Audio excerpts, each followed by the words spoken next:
박한식 교수님과 함께 선을 넘다 시작하겠습니다. 오늘 또 교수님 오셨습니다. 안녕하세요. 네, 안녕하십니까. 반갑습니다. 네, 이번에 이제 한국 전쟁, 6.25 전쟁이 70주년을 맞았는데 6월 25일에 문재인 대통령이 기념식에 참석을 했습니다. 문재인 대통령의 6.25 기념사 내용이 사실 많은 사람들에게 좀 충격을 줬는데요. 이 문제를 좀 다뤄보려고 합니다. 이번에 이제 논란된 발언들이 많이 있었지만 가장 핵심적인 내용을 보면은 통일을 말하려면 먼저 평화를 이뤄야 하고 평화가 오래 이어진 후에야 비로소 통일의 문을 볼 수 있을 것. 이런 이제 연설문 내용이 있는데 이 부분을 좀 집중적으로 다뤄보려고 합니다. 우선 문재인 대통령의 6.25 연설을 어떻게 평가하십니까? 역사적으로 해가 되고 남북 관계에는 결정적인 저해 요소가 됩니다. 첫째는 지금 말씀하신 것처럼 평화가 중요하지 통일은 중요하지 않다. 이런 얘기를 또 했습니다. 통일이라는 건 오랜 평화를 하다 보면은 통일이 문이 열린다. 뭐 그런 식으로 얘기를 했어요. 통일은 문을 열어야지 우리 민족이 열고 남과 북이 열어야지 열리지 않습니다. 전쟁 안 하면 통일이 문이 열릴 것 같으면 70년 동안 뭐 했습니까? 그 문은 어디 갔습니까? 절대 그렇지 않습니다. 문은 열어야 됩니다. 통일의 문을.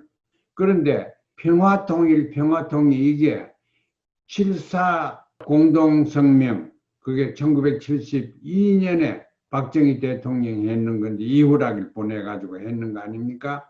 거기에도 그렇고 또 1차 김대중 대통령, 2차 노무현 대통령, 그리고 3차, 4차 이렇게 문재인 대통령 이 정상회담 할 때마다 자주적인 평화 통일을 명시했습니다. 전부 다 하나 예외 없이.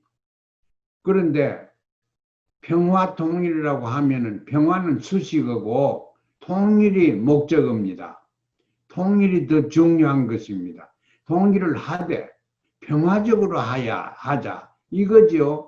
무력으로 하지 말고 그 말에 평화를 사용하는 거지 형용사로. 통일이 평화의 수단이 돼서는 안 됩니다.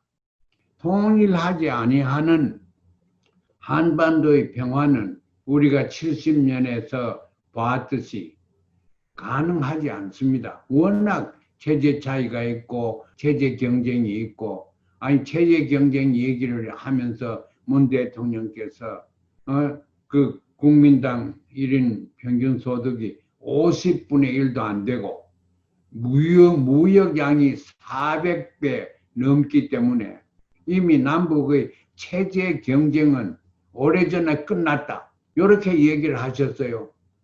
그 아주 치명적인 저해 요소입니다. 남북 관계에서도 그렇고 평화를 위해서도 그렇고 둘이 좋은 관계를 유지를 하기 위해서는 평화를 모색하고 같이 앉아서 평화의 길을 찾고 이렇게 해야지 평화가 가능합니다. 그러니까 통일을 모색하지 않는 상황에서는 항구적인 평화가 한반도에 절대 오지 않습니다.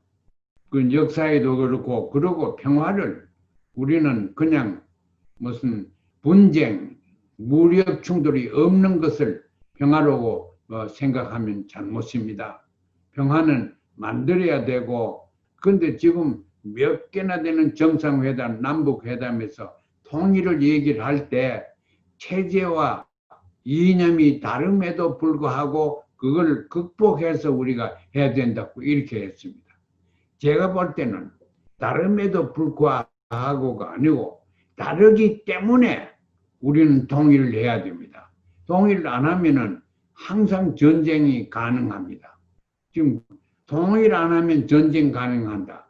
그러니까 통일을 내놓고 평화를 추구하면 평화가 오질 않습니다. 그걸 이 정부에서 아주 현실적으로 이해를 해야 된다고 생각합니다.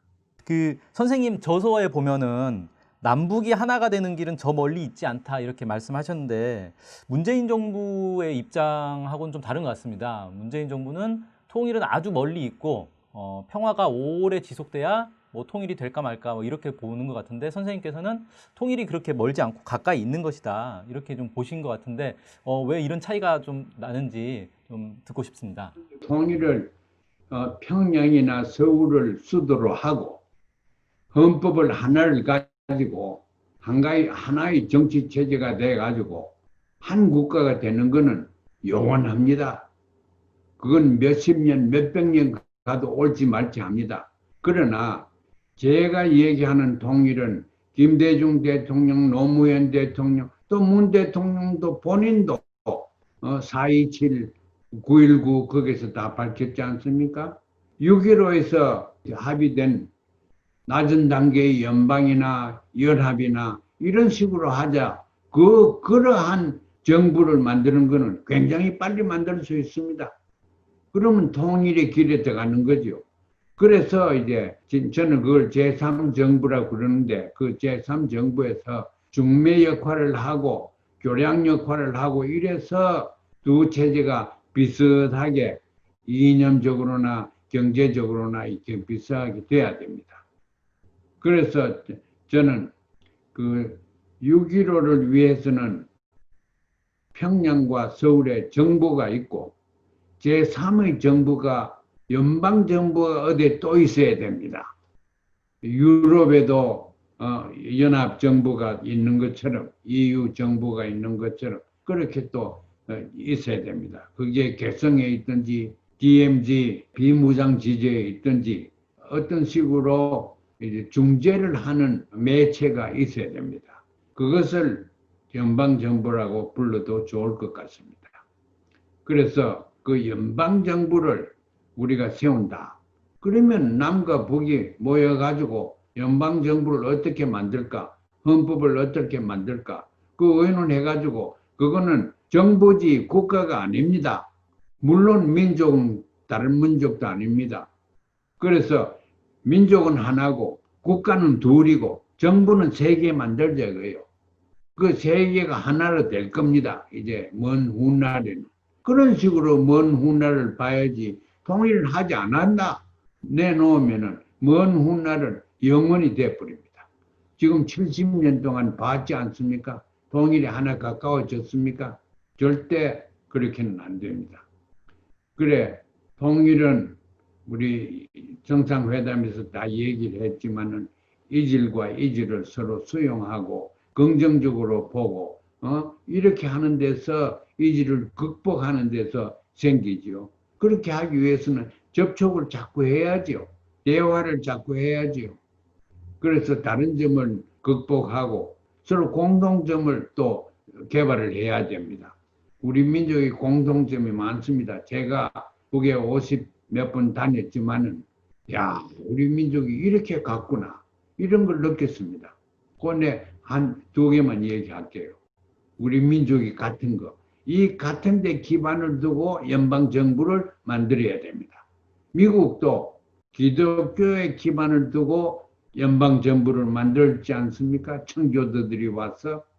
우리는 남의 기독교를 가지고 만들어서는 안 됩니다. 남북의 정부는 사회주의와 자본주의를 조화시킨 그런 정신에서 만들어야 되는데 그렇게 하기 위해서는 우리 민족이 가지고 있는 그 정체, 제가 북에 가고 남에 오고 가면서 보니까 야, 우리 민족이 똑같은 게 많아요. 북에도 남에도 양심이라는 말을 씁니다. 그 주체사상이 중요하고 민주주의가 중요하도 양심보다 더 중요하지는 않습니다. 양심에 어긋나는 행동을 하는 것은 사회에서 용납하지 않습니다. 그거 꼭 같습니다. 남북이. 사람과 인간을 구별합니다. 그게 우리 민족에는 있습니다. 사람이 안 되면 그냥 인간으로 끝이는 거. 그런 거. 우리는 또 정이 많고 한을 느끼는 민족입니다. 그래서 우리 민족의 공통점을 기반으로 해서 연방정부를 만들자. 연방정부의 문화를 구축하자. 이런 생각을 가지면 그렇게 하면 통일이 빨리 올 수 있습니다. 개성에 만들어도 되고 DMZ에 가서 만들어도 되고 그렇습니다. 한 가지만 더 이제 여쭤보자면 그 이제 방금 연방 정부 말씀하셨는데 뭐 연방 정부, 이제 통일 정부 이렇게 표현할 수 있을 것 같은데 이거 외에 선생님께서 예전에 그 개성에다가 남북 이 공동 대학을 건설하자 이런 이제 말씀도 하셨던 것 같은데 여기에 대해서 간단하게 좀 말씀 부탁드립니다. 예, 그건 주머니를 끌면 하도 길게 나오지만은 간단하게 얘기를 하지요.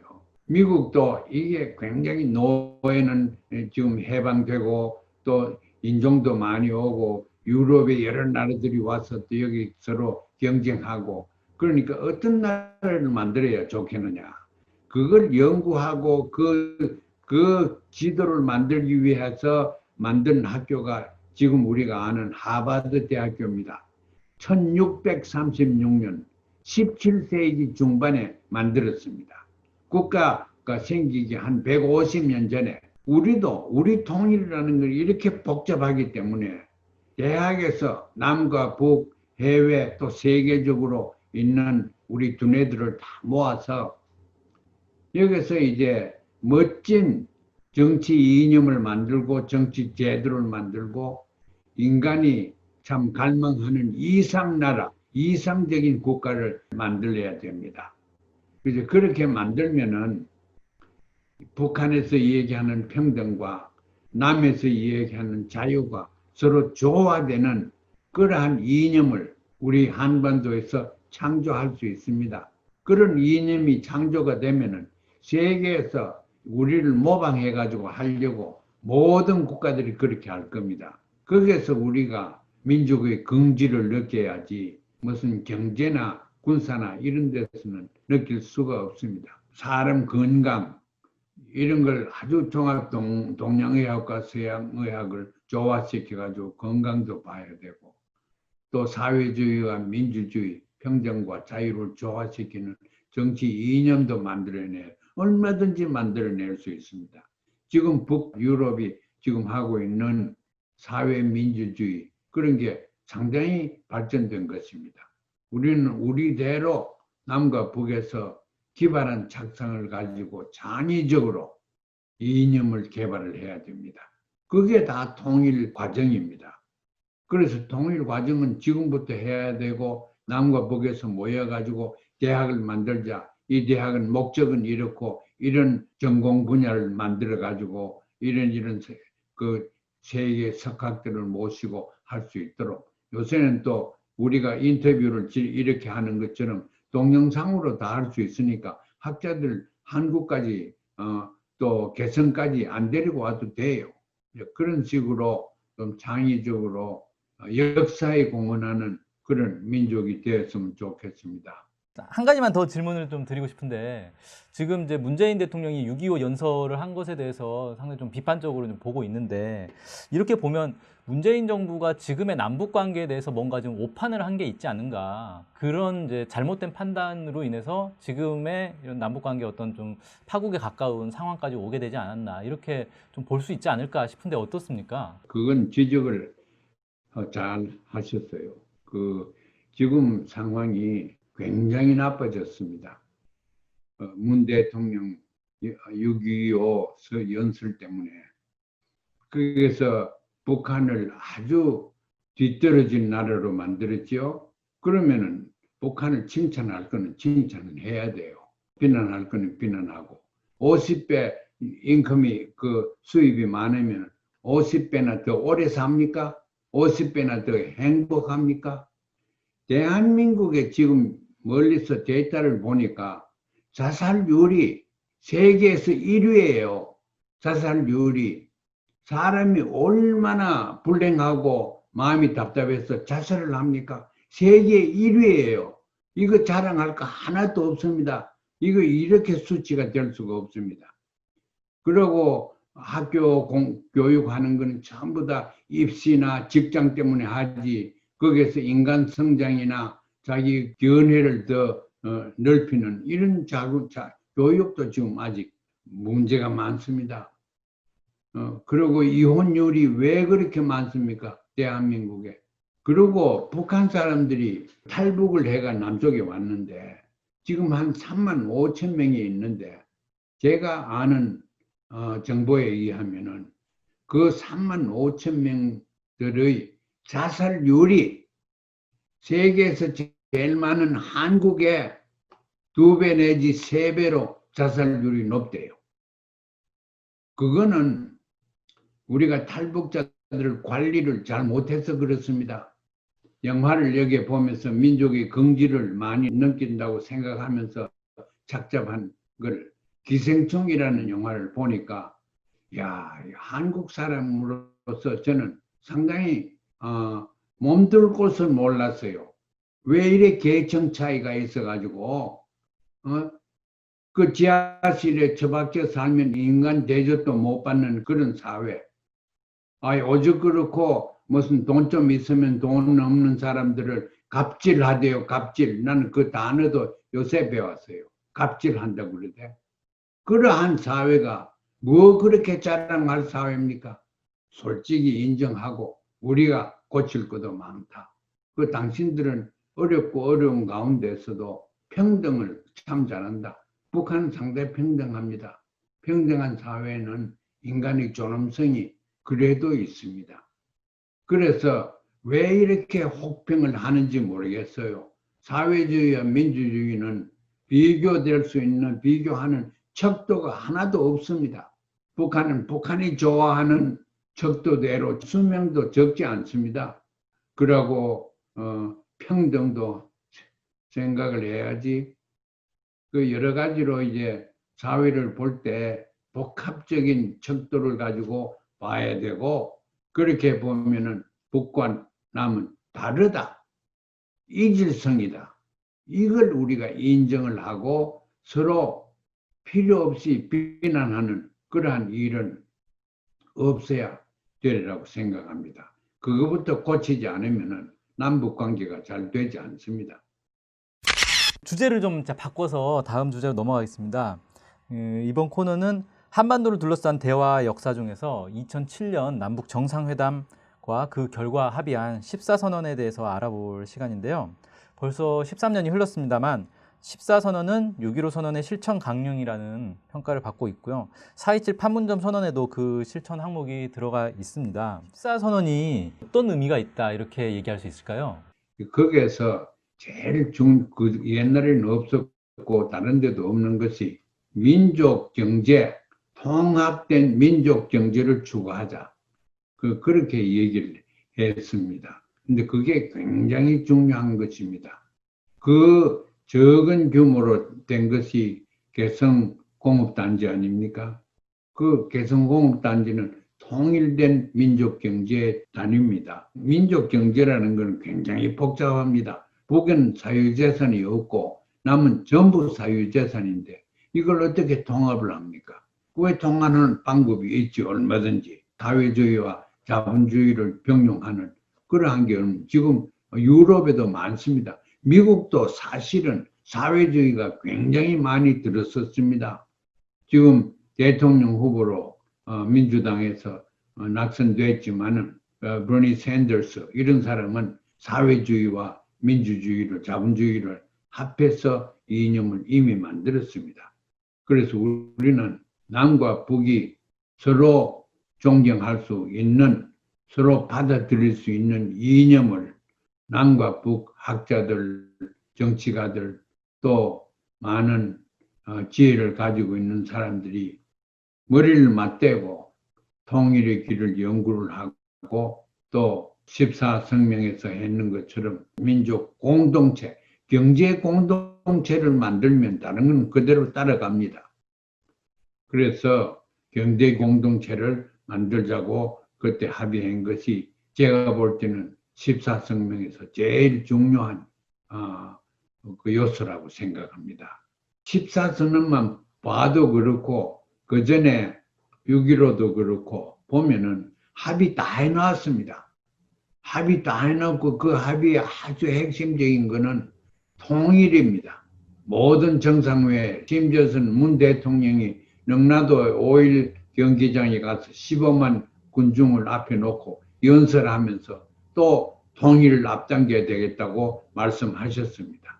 그렇게 다 해놓고 자, 국가의 대통령, 국가의 대표는 개인이 아닙니다. 국가의 대표고 또 민족의 대표고 그 인민의 대표인데 그러면은 약속한 거는 자기가 못 지키더라도 자기 후에서 지켜야 됩니다. 그래서 박정희가 만들어 놓은 거, 김대중이 만들어 놓은 거, 이런 걸 노무현 만들어 놓은 거, 이런 걸 다 지켜야 됩니다. 그래서 그게 국가가 커밋된 거죠. 그런데 문 대통령 본인이 서명 다 해놓고 통일은 좀 제껴놓고 평화를 하자 하는 것은 통일 안 하자마자는 얘기와 똑같습니다. 그래서 평양에서 몹시 모독적으로 듣고 앞으로 남북 관계에 치명적인 영향을 안 주기를 바랍니다만 그 가능성이 높습니다. 네, 오늘 좀 다양한 주제로 얘기를 많이 나눴는데 혹시 뭐 끝으로 하고 싶으신 말씀 있으면 한마디만 더 해주시기 바랍니다. 제일 쉬운 것이 남과 북이 같이 뭐 하는 걸 해야 됩니다. 같은 프로젝트. 제가 아무리 생각해도 별 게 없습니다. 외교를 같이 할 수도 군사를 같이 할 수도 없고 교육을 같이 하자 이거예요. 교육을. 그래서 교육은 통일 문화를 만드는 교육, 통일 의식을 조장시키는 교육. 이 교육은 상방이 머리를 맞대고 어떤 교육을 시킬까? 그러면 되죠. 그래서 개성이나 이런 데 평화대학을 하나 만들어서 남북 학생들이 같이 가고 세계 학생들도 오고 또 학자들도 교수로 하고 저도 미국에 55년이나 살아가지고 저도 민주주의 신봉자입니다. 그런데 이 민주주의를 옳게 알아야 돼요. 미국 민주주의가 하얀 길에 들었었습니다. 우리는 미국 민주주의를 따라가지 말고 민주주의의 정상적인 민주주의를 따라가고 또 더 좋은 민주주의를 한반도에서 만들어야 됩니다. 그래서 오히려 미국 같은 데서 배울 수 있게 지금 코로나 바이러스 이걸 취급하는 거 보면 미국이 우리한테 배워야 됩니다. 온 세계가 그런 것처럼 민주주의 이념도 우리한테 배워야 된다고 생각합니다.